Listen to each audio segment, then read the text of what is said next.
Sir जरा सबसे पहले तो एक बात समझाइए, क्या वो ट्रम्प साहब वापस 90 दिन पुराने मतलब फ्लैशबैक में चले गए हैं? जैसे उस समय सबको पकड़-पकड़ के ये वापस टैरिफ मार रहे हैं, ईयू पे लगा दिया, मेक्सिको पे लगा। मुझे एक बात समझाओ 90 दिन में इन्होंने किया क्या? एक कोई ढंग की डील की 90 दिन में? अगर यही काम 90 दिन पहले किया, वापस से वही काम कर रहे हैं? जी, वही और यही फ़र्क है उनके पिछले टर्म का और इस बारी वो शुरुआत से ही टैरिफ की बात करना शुरू कर दिया उन्होंने।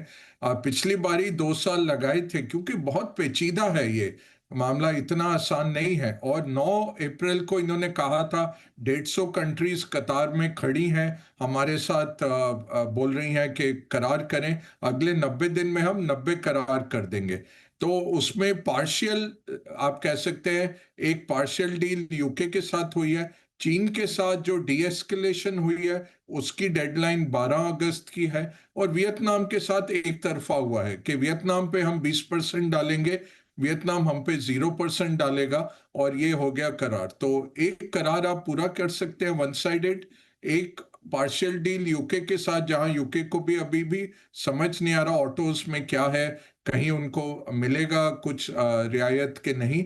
और तीसरा चीन के साथ जो डी-एस्केलेशन है, वो अभी भी अप इन द एयर है, 12 अगस्त का उसका डेडलाइन है अनिल जी। तो बाकी तो कुछ हुआ नहीं है, फिर से इन्होंने एक तरफ़ा टैरिफ लगा दिए हैं 30 से ज़्यादा कंट्रीज़ के ऊपर और मार्केट थोड़े विचलित हुए जब वीकेंड को इन्होंने अनाउंस कर दिया कि यूरोप और मेक्सिको जो इनके सबसे बड़े ट्रेडिंग पार्टनर्स हैं, उनके ऊपर भी 30% लगेंगे। तो अभी जो मार्केट का डिस्कोर्स है अनिल जी के कोई मान नहीं रहा, सब यही कह रहे हैं या तो 1 अगस्त की डेट आगे हो जाएगी या फिर ये टैरिफ अभी वो सस्पेंड कर देंगे या नीचे ले आएंगे नेगोशिएशन के बाद।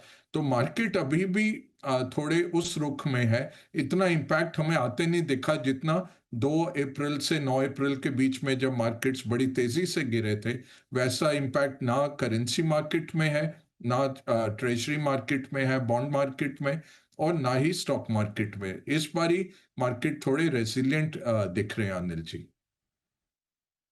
तुम मार्केट थोड़ा-सा कम एक्शन में आते हुए दिख रहे हैं क्योंकि वही 90 दिन पुरानी चीज़ें तो बार-बार पक गए हैं मार्केट में कि भई ये तो चलता रहता, होता रहता है। लेकिन इसके क्या इफ़ेक्ट क्या होगा सर, इम्पैक्ट क्या होगा? European union, Brazil, Mexico, Canada and what not कई सारे इम्पोर्टेंट देश हैं जिन पे फिर से अब टैरिफ आ गए हैं और इसके साथ-साथ भारत का नाम नहीं ले रहे हैं वो लगाने के बारे में, 90 दिन तो हमारे भी निकल गए। इस इन दोनों को कैसे देखते हैं आप फिर? ये तो पॉलिटिकल है क्योंकि ब्राजील का यूएस का ट्रेड सरप्लस है ब्राजील के साथ। तो ब्राजील उनसे ज्यादा माल उठाता है बनिस्बत इसके कितना भेजता है। तो ब्राजील तो शॉकिंग था क्योंकि वो तो उम्मीद ही नहीं थी कि कोई टैरिफ आएगा क्योंकि ऑलरेडी वो सरप्लस में है। ट्रम्प की ऑब्जेक्टिव क्या है कि अमेरिका में उत्पादन बढ़े और वो ज्यादा बेच पाए बाकी कंट्रीज को। तो ब्राजील तो वहां पे था। ब्राजील को ये कहना कि आपने केस किया है जो राइट विंग पूर्व राष्ट्रपति थे उनके ऊपर, तो ये तो इंटरनल उनके मामले में दखलंदाजी है और कोई भी कंट्री ऐसा नहीं कर सकती कि ठीक है आपने कहा तो मैं ये केस विड्रॉ कर रहा हूं। तो अब देखते हैं ब्राजील का क्या होता है, बट 50% ब्राजील पे तो पॉलिटिकल डिसीजन था, इकोनॉमिक नहीं है। भारत के साथ जो उम्मीद जाग रही है अनिल जी के फिर से बातचीत के लिए भारतीय एक डेलीगेशन जा रही है अमेरिका और बातचीत चलेगी तो होपफुली कुछ निकल के आएगा। एक और चीज जो पकड़ी हमने, जो यूरोपियन कमीशन की वाइस प्रेसिडेंट है वो चीन में बैठी हैं अभी, उन्होंने ये कहा कि भारत बहुत अहम है हमारे लिए और फ्री ट्रेड एग्रीमेंट हम भारत के साथ इस वर्ष के अंत तक कर देंगे। हमारा यूके के साथ हो गया है 15-16 फ्री ट्रेड एग्रीमेंट भारत करने के कतार में है।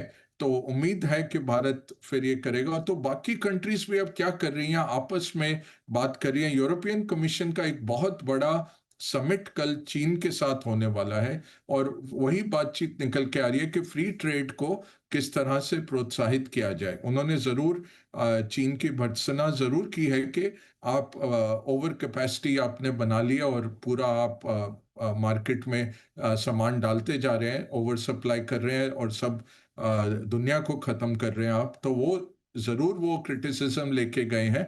बट यही है कि सब मिलके यही कोशिश कर रहे हैं कि दबाव डाला जाए। जर्मन चांसलर ने भी फ्राइडे को ट्रंप से बात की, मैक्रोन से बात की, और जो यूरोपियन कमीशन की अध्यक्षा हैं उनसे बात की। उनका भी वक्तव्य आया संडे को जर्मन टेलीविजन पे, अनिल जी, कि मैं काफी प्रोत्साहित हूं कि यूएस के साथ डील हो जाएगी। अब लिस्टिंग की तरफ हम जा रहे हैं, अनिल जी।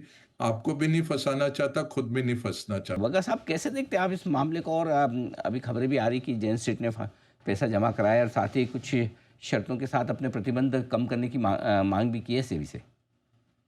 ये अनिल जी, मार्केट इंटेग्रिटी के लिए सेबी को वक्तव्य देना चाहिए क्लियरली कि क्या वो करने वाले, क्योंकि सुबह से मीडिया में उछाला जा रहा था कि जेन स्ट्रीट ने क्योंकि फाइन कर दिया है, वो आज से ट्रेडिंग शुरू कर रहे हैं, और उसके चलते हमने देखा कैपिटल मार्केट रिलेटेड स्टॉक्स बढ़ रहे थे। तो थोड़ा बहुत ये भी है कि मीडिया, पता नहीं कौन कंट्रोल करता है, इस तरह की जो ब्रेकिंग खबरें आ जाती हैं। मुझे भी यही लगा कि ये तो इंटरिम ऑर्डर था, ये किस तरह से इनको ट्रेडिंग अलाउ कर देंगे जस्ट बिकॉज इन्होंने फाइन पे किया है। जहां 45,000 करोड़ का प्रॉफिट बनाया, उस पे 4,400 अभी तक लगा है, और ये इंडियन रिटेलर्स को खामियाजा भुगतना पड़ा बहुत बड़ा। तो पूरा मार्केट मैनिपुलेशन था। या तो सेबी बोल रहा है कि फाइन दे के आप नीदर डिनाई नॉर एक्सेप्ट करके आगे बढ़िए, या फिर इनका ये ट्रेडिंग का जो बैन है वो किस तरह से हटाया जा रहा है, या मीडिया ने कैसे इसको उछाला। इसमें भी सेबी को आके मार्केट आवर्स में ही तुरंत खबर दे देनी चाहिए, या खंडन करें या स्पष्टीकरण करें कि ये फाइन जरूर आया है, बट ये हम आगे चीजें करने जा रहे हैं, और आप इसमें फंसिए मत, जो ऐसे न्यूज़ निकाली जाती है। तो ये बहुत इंपॉर्टेंट रहेगा, अनिल जी, अगर आप हुँ, हुँ। क्लैरिफिकेशन मिल सकता है सभी से, नहीं, नहीं, बिल्कुल तो ये आपने एकदम बहुत पॉइंट अच्छा सही है। कहा बघेल साहब। सुबह से लोगों को ये उम्मीद है कि शायद पैसे जमा कर दिए। बैन ऐसे हटता नहीं है। पैसा जमा कराना तो पहली कंडीशन है। अगर आप इस मामले को सेबी के साथ लड़ना चाहते हैं तो पहले आप पैसा जमा कराएँ, उसके बाद आप रिक्वेस्ट करें। इंटरिम ऑर्डर है, इसमें कोई डाउट नहीं, लेकिन इंटरिम ऑर्डर के बाद सेबी सुनवाई का मौका देती है। आप अपनी बात रख सकते हैं, रखने के बाद फिर सेबी उस पर और फर्दर इन्वेस्टिगेशन करती है। प्लस पहला ऑर्डर जब भी आता है उसके बाद इन्वेस्टिगेशन का स्कोप और बढ़ता है। सो आई थिंक मार्केट थोड़ा ज़्यादा उत्साहित होकर दिख रहा है, और इसलिए मैं आपको भरोसा भी दिलाना चाहता हूँ। और बग्गा साहब, हमें भी सुबह से ये खबर थी, लोग ये सोच रहे थे कि बैन हट गया। मैंने कहा नहीं, ऐसे हड़बड़ी में हमको इस तरह की खबर चलाएंगे नहीं। अ, अभी तक हमारे पास कोई ऐसी एकदम पुख्ता खबर नहीं है, पक्की खबर नहीं है कि जेन स्ट्रीट से बैन हट गया है। सिर्फ जेन स्ट्रीट पर जो फ़ाइन था वो फ़ाइन उन्होंने जमा करवाया, हमने उतनी ही खबर चलाई है, उतनी खबर सेबी ने इसको कंफर्म भी किया है। बट बैन हटने की खबर अभी तक कहीं भी, मैं ये भी नहीं कह रहा है सही है या गलत है, मुझे नहीं पता, लेकिन हमने तो कहीं भी नहीं देखी कि सिर्फ आप फ़ाइन जमा कराएं और उससे बैन हट जाए। इतना आसान बैन हटना होता नहीं। अब तक का ट्रैक रिकॉर्ड तो यही कहता है जेन स्ट्रीट के मामले में फ़ाइन जमा कराते ही बैन हट जाए, वो तो एक नया फिर इस तरह की बात होगी। हम मैंने बग्गा साहब ने तो कभी ऐसा देखा नहीं कि आपने फ़ाइन जमा कराया और बैन हट गया हो। बग्गा साहब, क्या आउटलुक है? और नहीं, चाइना के नंबर आज अच्छे आए अनिल जी, एक्सपोर्ट इंपोर्ट के। इंपोर्ट नेगेटिव नंबर से अब पॉजिटिव आया जून के लिए। एक्सपोर्ट्स 5.8% बढ़े साल दर साल।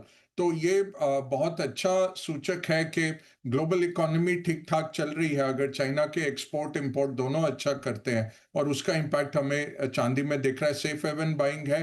सोना भी चढ़ा है पिछले 4 दिनों में, और चांदी भी चढ़ रहा है, बट चांदी का कैचअप ट्रेड है, और यहाँ से और बढ़ना चाहिए।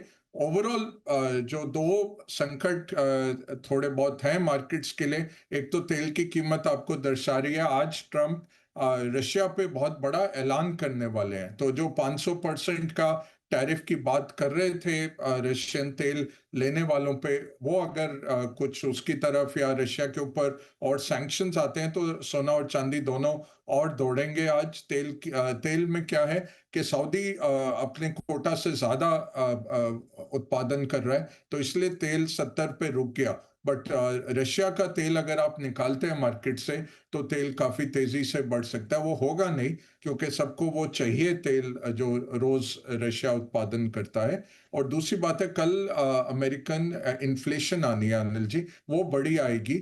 और बढ़ के आएगी, तो उसका एक इम्पैक्ट मार्केट पे हम वेडनेसडे मॉर्निंग को देख सकते हैं।